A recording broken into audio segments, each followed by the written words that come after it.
Silicon Valley's secret spy network. In the early years after World War II, when hope and fear walked side by side, the land that would become Silicon Valley still breathed like a quiet orchard waiting for its unnamed destiny. No one imagined that behind the gentle hills and sleepy roads, a silent power was gathering, woven not from steel or gunpowder, but from ideas that glowed like sparks in the dark. By the late 1950s, the region pulsed with secret funding and restless ambition, as young engineers chased dreams they believed were their own, unaware of invisible hands guiding them. Every garage workshop, every humming circuit board, seemed touched by an unseen presence, a watchful force that collected talent the way ancient kings collected warriors for sacred battles. Among these dreamers were men and women who thought they were building radios, sensors, and primitive computers, yet their inventions flowed quietly into government vaults far from the valley. The Cold War had no clear battlefields. Instead, it spread like fog, drifting into universities, laboratories, and newly founded companies where knowledge became a weapon more valuable than gold. Funding arrived through foundations with noble names, but behind each generous grant whispered the intentions of intelligence agencies seeking to shape the future before rivals could reach it. Stanford professors received visitors who never gave their real names, only questions that hinted at hidden missions tied to satellites, encryption, and invisible networks of power. The young scientists sensed something strange. Though few dared speak of it, innovation came too fast. Opportunities opened too easily, as if destiny itself urged them toward a path already chosen. Some nights, as neon lights flickered along the narrow streets of Palo Alto, shadows stretched long and thin, carrying rumors of operations run from unmarked buildings outside the city. In these buildings, the first seeds of a secret spy network were planted: quiet meetings, coded documents, and whispered alliances that bound technology to national survival. Every breakthrough in microchips, every advance in communication seemed to echo through intelligence corridors, where analysts mapped the future of warfare with trembling precision. What the engineers saw as progress, the agency saw as possibility.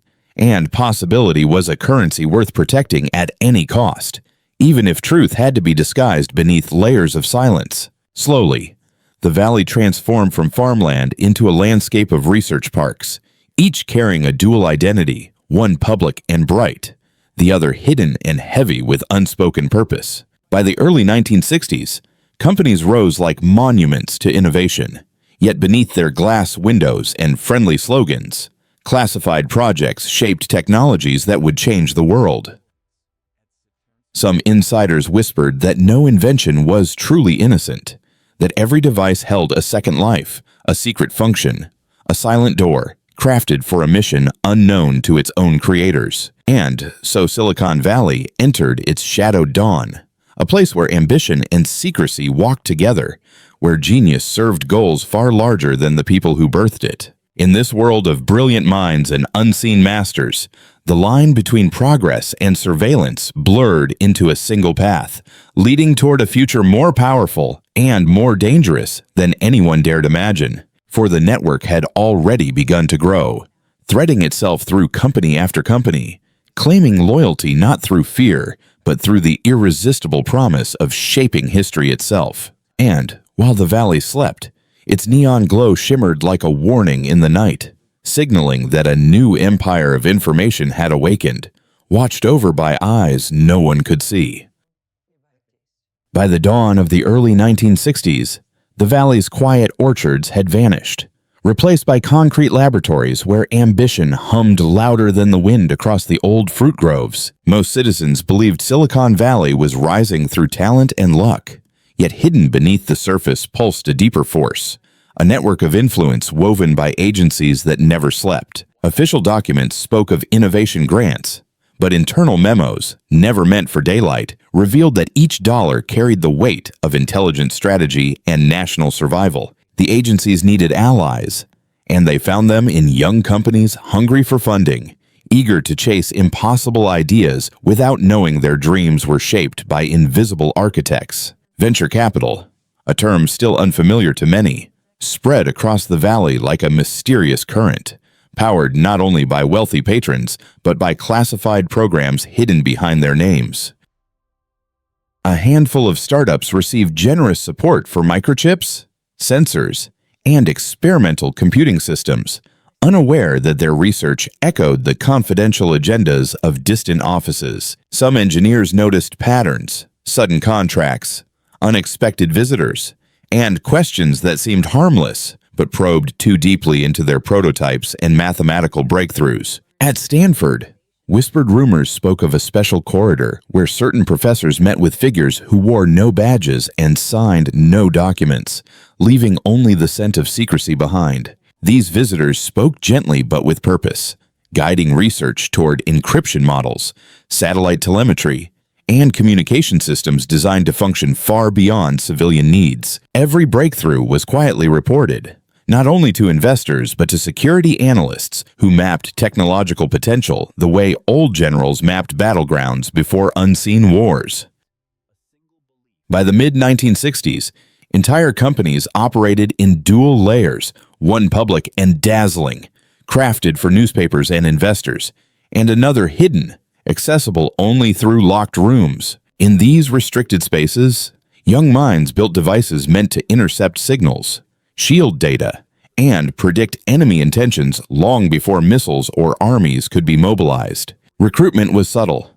No grand speeches, no dramatic promises, only quiet conversations offering access to advanced tools, unlimited resources, and a sense of shaping the future. Many accepted out of patriotism, others for curiosity, and a few simply because the valley's secretive glow pulled them like moths toward a fire whose heat they could not fully understand.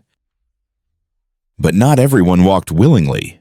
Some feared the shadows tightening around their desks, where simple inventions took on new meanings and harmless circuits became tools of surveillance. A handful tried to distance themselves, yet discovered their funding evaporated overnight, as if unseen hands erased their names from ledgers, pushing them back into the valley's silence. Thus, the system strengthened. The agencies learned they could mold innovation without owning companies directly. Influence was enough, a whisper stronger than any written command. Through this quiet guidance, Silicon Valley evolved from a cluster of dreamers into a powerful arm of a new empire, an empire built not on territory or weapons, but on the mastery of information. And though the engineers still believed they led the future, a different truth grew in the dark, that every invention, every algorithm, every circuit board served purposes far beyond their sight. What began as a partnership had become a binding pact, shaping the valley's destiny with threads so delicate they could not be seen, yet so strong they could not be broken. For in the corridors of the intelligence agencies, a single belief echoed endlessly. Whoever controlled technology would one day control history, and Silicon Valley was the key to that power. By the late 1960s, a new frontier emerged, not on land or sea, but through threads of glass so thin they seemed fragile, yet capable of carrying the secrets of entire nations. The first experiments with fiber optics lit a quiet revolution, for these glowing strands promised a world where information moved faster than sound, faster than fear, faster than war. Universities celebrated the discovery as a triumph of science, but intelligence officers saw something far greater, a battlefield woven from light, invisible yet impossible to ignore. Stanford laboratories received unusual visitors who asked careful questions about signal loss and data purity, topics that seemed technical but hid intentions tied to global surveillance. Researchers believed they were building the future of communication, unaware they were crafting the arteries of a new conflict, where every message, every whisper, could be captured in transit. In the valley's rising companies, prototypes appeared and vanished like ghosts, tested in rooms sealed by silence, where only a few engineers knew their devices were destined for covert tasks. Some nights, thin strands of fiber glowed faintly on lab tables, reflecting not only light but anxiety, as scholars wondered why their harmless work demanded so many layers of permission. International tensions sharpened. Rival nations raced to intercept digital streams, sending their own agents disguised as students. investors, or researchers hungry for collaboration.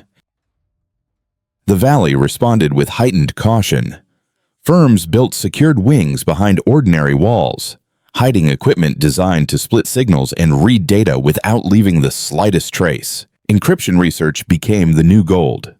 Algorithms once meant for academic journals were classified overnight, locked away in vaults with metal doors and unblinking security cameras. Young mathematicians realized their equations, patterns of logic and elegance, were now treated as weapons, capable of defending a nation or dismantling one with equal precision. Rumors spread of a program that mapped the flow of global data, using satellites high above the clouds to monitor transmissions carried through fiber beneath oceans and continents. Engineers were told only fragments of the truth, enough to inspire brilliance but not enough to question the purpose behind their relentless work on speed, clarity, and interception.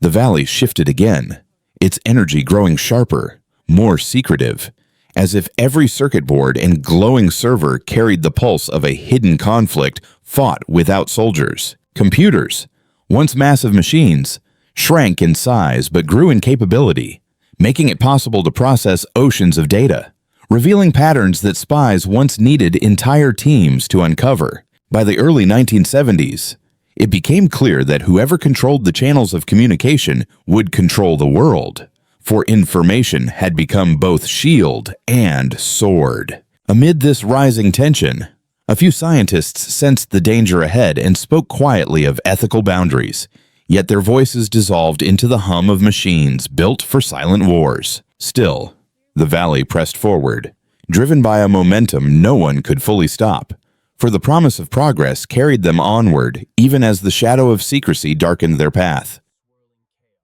Fiber optics spread across nations, linking cities like veins in a living organism, carrying billions of signals whose meanings ranged from love to strategy, from routine to catastrophe. And as the final strands were laid beneath the Pacific waters, the intelligence agencies watched with solemn pride, knowing they had opened a door to power unlike anything before. The engineers celebrated innovation, unaware they had stepped into a new arena, where light itself became a battlefield and the war for information had only just begun. By the early 1970s, the Valley glittered with promise. Yet beneath its bright surface lay corridors of fear where ambition and secrecy twisted together like ancient vines. Every company claimed to build the future, but hidden forces hunted that future, sending agents in polished shoes and quiet smiles to steal ideas before they ever reached sunlight. Some posed as investors, others as researchers seeking collaboration, and a few arrived as immigrants with brilliant resumes, yet their true allegiance belonged to distant capitals. The Valley became a silent battleground, where no bullet was fired, yet every blueprint, algorithm, and prototype was a prize worth more than any relic from fallen empires. At night, security guards reported faint glows beneath locked doors, where machines hummed like restless spirits, storing secrets too powerful to trust in the hands of ordinary mortals. Engineers discovered traces of intrusion not through broken locks, but through altered code, lines rewritten with surgical precision, pointing to minds trained far beyond mere curiosity. A young mathematician at a rising firm noticed his encryption model copied months before publication, circulated quietly among agencies that never acknowledged receiving it. Another team developing microchips found their prototypes mirrored overseas, as if someone had stolen not the device, but the very thoughts that shaped its delicate architecture. Whispers spread through Stanford's late-night cafes, tales of double lives, of colleagues who vanished after strange interviews, returning with new loyalty and guarded expressions. Some spoke of a clandestine contest between rival nations, each planting operatives in laboratories, hoping to steer innovation toward their own hidden strategies of dominance. Nothing was proven, yet everywhere lingered the sense that invention itself was being watched, weighed, and sometimes taken before its creators understood its true potential. Companies responded with locked rooms, background checks, and silent protocols. But even these barriers felt fragile, for the enemy did not always knock. They often walked inside freely. A few visionary founders attempted to resist, rejecting suspicious funding and avoiding partnerships that seemed too convenient. Yet resistance carried a price carved in silence. Projects were abruptly canceled, resources evaporated, and trusted allies withdrew support as if obeying commands whispered through channels no civilian was meant to know existed. Fear mingled with brilliance, forming a strange alchemy that drove some to greater heights while pushing others to paranoia. Unsure whether their colleagues were friends or infiltrators, the agencies, both foreign and domestic, viewed Silicon Valley as a treasure map, each innovation a clue leading toward supremacy in a world increasingly shaped by computation. The Valley's brightest minds found themselves trapped between loyalty to their craft and loyalty to their nation, choices that blurred under pressures they could never openly name. Some joined the network willingly, believing their work served a noble purpose. Others yielded under subtle coercion, becoming silent threads in a web spun far beyond their control. And amid the swirling chaos, a darker truth emerged. Not all thieves came from distant governments. Some were born within the valley, driven by greed, ambition, or private vendettas. These insiders navigated the shadows with ease, exploiting access granted by trust, turning their companies into sources not of innovation, but of carefully harvested secrets. Thus, Silicon Valley stood divided, half bathed in neon glow, half swallowed in darkness, a realm where dreams were forged by day and stolen by night with equal fervor. And as the decade approached its uncertain end, the valley trembled beneath the weight of questions that could not be spoken aloud, for truth itself had become dangerous to hold. For the secret spy network was no longer a distant rumor, it was a living presence, expanding through every lab, every deal, every whisper, shaping destinies long before dawn arrived. By the dawn of the early 1980s, Silicon Valley no longer resembled the orchard paradise it once had been. It had become a vast labyrinth pulsing with coded ambition and fear. The spy network that began as faint whispers had matured into an invisible empire, threading itself through every startup, every laboratory, and every innovation that dared to reach the light. Computers shrank, satellites multiplied, and the valley's brilliance spilled across oceans. Yet each new breakthrough cast a longer shadow, inviting eyes that watched from every horizon.